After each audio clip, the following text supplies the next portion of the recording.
Hello, welcome to my YouTube channel. आज की इस वीडियो में मैं आपको बताऊंगा जावा में एब्स्ट्रैक्ट क्लास क्या होते हैं और कैसे आप उसको क्रिएट करोगे और आप उसको यूज करोगे। तो चलो शुरू करते हैं वीडियो को। तो देखो यहाँ पे हमने एक टेस्ट पैकेज लिया है।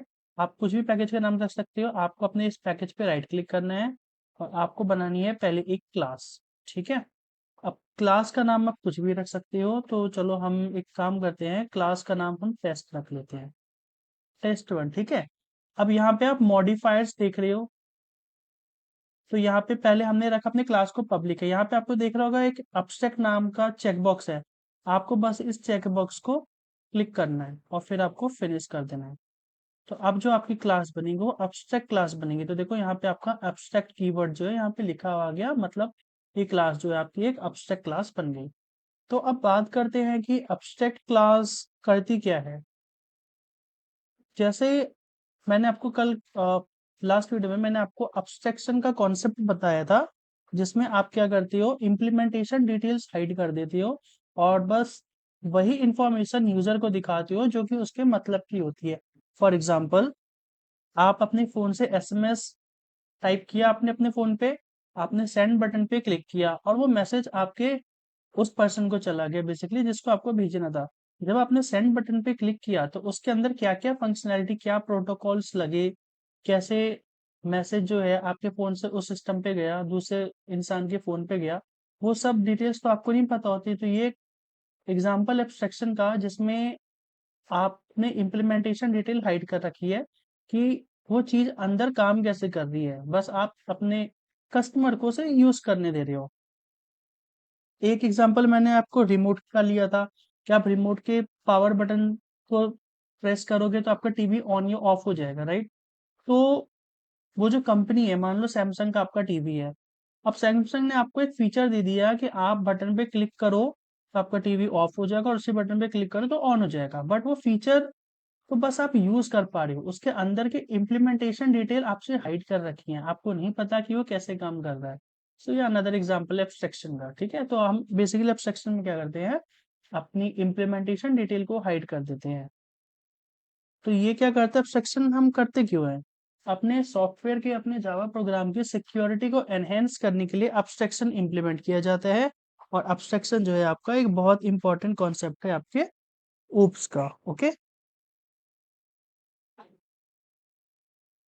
तो अब बात करते हैं और abstraction क्लास के बारे में। देखो abstract क्लास जो होती है आपकी, abstraction को अचीव करने के लिए यूज होती है जस्ट लाइक इंटरफेस। जैसे आपको इंटरफेस हेल्प करता है abstraction अचीव करने के लिए, सेम उसी तरह से आपका abstract क्लास भी हेल्प करता है आपके abstraction को अचीव करने के लिए। अच्छा, अब abstract क्लास जो क्या होता है ना, ये आपका 0 to 100% इनकम्प्लीट हो सकता है। 0 to 100% इनकम्प्लीट, मैं यहाँ पे लिख देता हूँ 0 to 100% इनकम्प्लीट। इसका मतलब क्या हो गया कि abstract क्लास के अंदर आपके कंप्लीट और इनकम्प्लीट मेथड दोनों आ सकते हैं। मैं आपको यहाँ पे एक चीज पहले बताना चाहूंगा कि जावा 8 से पहले, ठीक है, इंटरफेस में बस इनकम्प्लीट मेथड ही हो सकते थे और एक अब्स्ट्रैक्ट क्लास ही ऐसा था जिसके अंदर कंप्लीट और इनकम्प्लीट मेथड दोनों हो सकते थे। बट जावा 8 से क्या हुआ, इंटरफेस के अंदर भी कंप्लीट और इनकम्प्लीट मेथड दोनों रखे गए। ठीक है। और अब्स्ट्रैक्ट क्लास तो पहले से ये चीज आपकी फॉलो कर ही रहा था। तो अब्स्ट्रैक्ट क्लास के अंदर आपके 0 से 100% इनकम्प्लीट मेथड हो सकते हैं। कहने का मतलब, आप अपने अब्स्ट्रैक्ट क्लास के अंदर या तो सारे कंप्लीट मेथड रख सकते हो या सारे इनकम्प्लीट मेथड रख सकते हो या दोनों का कॉम्बिनेशन रख सकते हो। तो चलो आपको दिखाता हूँ। तो आप हमें, अच्छा, अब इंटरफेस में आपने एक चीज देखी थी कि इंटरफेस के बाय डिफॉल्ट सारे मेथड अब्स्ट्रैक्ट होते थे। बट ये चीज अब्स्ट्रैक्ट क्लास के साथ नहीं है। अब्स्ट्रैक्ट क्लास में क्योंकि आप कंप्लीट और इनकम्प्लीट मेथड दोनों रख सकते हैं, ठीक है, तो इसके लिए आपको एक चीज का ध्यान रखना पड़ेगा और वो क्या है कि जब भी आप अब्स्ट्रैक्ट क्लास में कोई भी इनकम्प्लीट मेथड आप डिक्लेयर करो तो आपको उसके साथ अब्स्ट्रैक्ट कीवर्ड को यूज करना होगा। तो अब हम एक इनकम्प्लीट मेथड डिक्लेयर कर रहे हैं तो हमें लिखना है पब्लिक एक्सेस मॉडिफायर, फिर abstract keyword, abstract, return type देंगे अब आप वॉइड, मेथड का नाम हम रखते हैं let's say test, basically test and semicolon. तो देखो ये आपका एक एब्स्ट्रैक्ट मेथड डिक्लेयर हो गया। ठीक है, कंप्लीट मेथड कैसे लिखोगे एब्स्ट्रैक्ट क्लास के अंदर? तो एब्स्ट्रैक्ट कीवर्ड यूज मत करो, आप लिख दो पब्लिक वॉइड test1 और ब्रैकेट ओपन क्लोज। अब आप इसके अंदर एक अपना लॉजिक या प्रिंट स्टेटमेंट आप लिख सकते हो। हम इस केस में प्रिंट स्टेटमेंट लिख देते हैं। तो test1 का test1 मेथड, मतलब test1 क्लास का test1 नाम का मेथड है ये प्रिंट करेगा।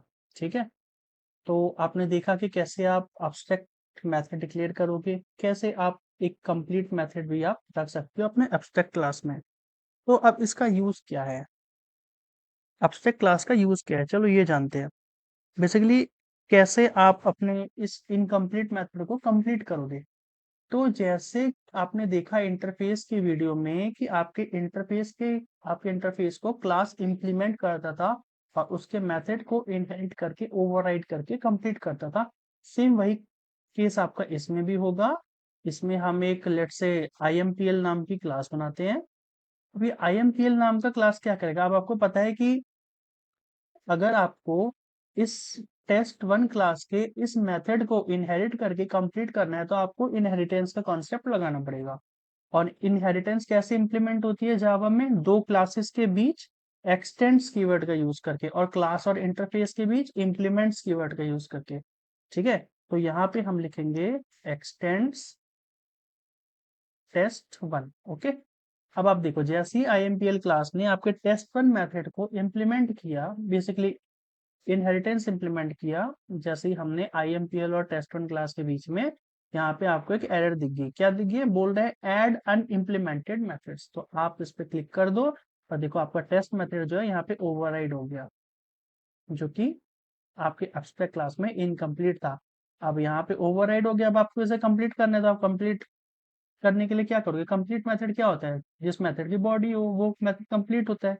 तो बॉडी हम दे देते हैं, यहाँ पे हम एक यहाँ इसके अंदर एक प्रिंट स्टेटमेंट डाल देते हैं कि IMPL क्लास का टेस्ट मेथड है ये। ठीक, अब आपको अपने क्लास के इस मेथड को रन करना है तो आपको पता है आपको एक मेन मेथड बनाना पड़ेगा, उसके अंदर आपको ऑब्जेक्ट बनाना पड़ेगा IMPL test equal to new IMPL। ठीक, और यहाँ पे आप रख दोगे, ओके, रेफरेंस वेरिएबल का नाम चेंज कर देते हैं IMPL। अब यहाँ पे आप लिख दोगे IMPL डॉट टेस्ट। ठीक, तो देखो यहाँ पे आपका ये मेथड जो है रन हो गया। अब यहाँ अब क्योंकि IMPL क्लास जो है टेस्ट क्लास को इनहेरिट कर रहा है, तो IMPL क्लास जो है आपका test1 क्लास को इनहेरिट कर रहा है, तो test1 क्लास के अंदर एक कंप्लीट मेथड भी है, वो उसका नाम क्या है? test1। तो इस मेथड को भी आप कॉल कर सकते हो IMPL के रेफरेंस वेरिएबल का यूज करके, IMPL डॉट test1। ठीक, अब आप अगर इसको रन करोगे तो देखो आपको दोनों मिल जाएंगे, IMPL का टेस्ट मेथड भी कॉल हो गया और test1 क्लास जो कि मेरी एब्स्ट्रैक्ट क्लास थी उसका test1 मेथड भी मेरा कॉल हो गया। ठीक है, तो आई होप आपको ये यहाँ तक क्लियर होगा। एक चीज और बताता हूँ आपको कि एब्स्ट्रैक्ट क्लास का आप ऑब्जेक्ट नहीं बना सकते। तो जैसे कि अगर आप यहाँ पे, आपको पता है कि आपका test1 क्लास जो है वो एब्स्ट्रैक्ट है, जैसे आप यहाँ का test1 क्लास का अगर आप लेट से ऑब्जेक्ट बनाना चाहोगे तो आपको देखो एरर देगा, क्योंकि एब्स्ट्रैक्ट क्लास का आप ऑब्जेक्ट नहीं बना सकते। can't instantiate the type test1, but आप test1 क्लास का, बेसिकली एब्स्ट्रैक्ट क्लास का आप ऑब्जेक्ट तो नहीं बना सकते, बट आप रेफरेंस वेरिएबल बना सकते हो। तो आप, तो क्योंकि आपका test1 क्लास को IMPL नाम की क्लास एक्सटेंड करके इनहेरिट कर रही है, उसके मेथड को कंप्लीट कर रही है, तो आप यहाँ पे IMPL क्लास का ऑब्जेक्ट बना सकते हो इसके कॉरेस्पॉन्डिंग। देखो आपका test1 class, basically test1 class जो कि मेरी एक एब्स्ट्रैक्ट क्लास है, उसका आपका रेफरेंस वेरिएबल बन गया। तो इस वीडियो में हमने देखा क्या होता है हमारा एब्स्ट्रैक्ट क्लास, कैसे हम एब्स्ट्रैक्ट क्लास को क्रिएट करते हैं, क्यों यूज हुआ एब्स्ट्रैक्ट क्लास का, और हम एब्स्ट्रैक्ट क्लास का बस रेफरेंस वेरिएबल बना सकते हैं, ऑब्जेक्ट नहीं बना सकते। नेक्स्ट वीडियो में हम थोड़ा सा और डीप डाइव करेंगे एब्स्ट्रैक्ट क्लास में और देखेंगे कुछ और फंक्शनैलिटीज इसके। सो इस वीडियो में इतना ही, मिलते हैं नेक्स्ट वीडियो में। Thank you.